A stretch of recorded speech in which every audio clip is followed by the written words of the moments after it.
सहरिया में धरिया कहरिया में भागेलू कूद के ना आवेलू पजरिया में भागेलू कूद के ना आवेलू पजरिया में हो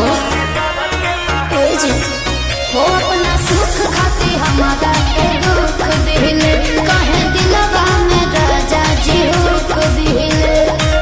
आज के नहीं खेतुरो जाना करलू आज के नहीं खेतुरो जाना करलू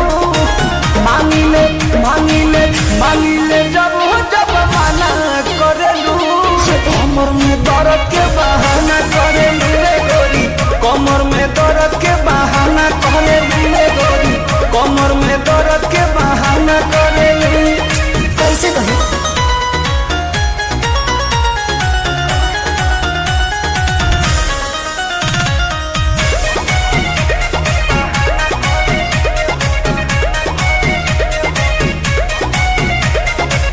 बारू कमाल के रखेलू संभाल के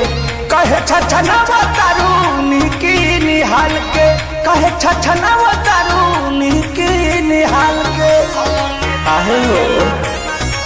कि हमसे धोखे बना के तनी दूरी ये पिया अपना में हरे के बुझी मजबूरी ये पिया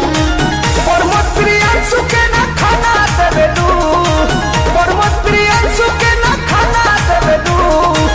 मांगिले मांगिले मांगिले जब जब माना करेलू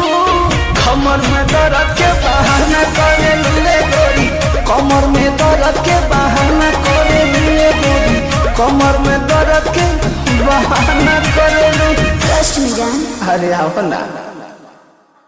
मांगिले मांगिले मांगिले जब जब माना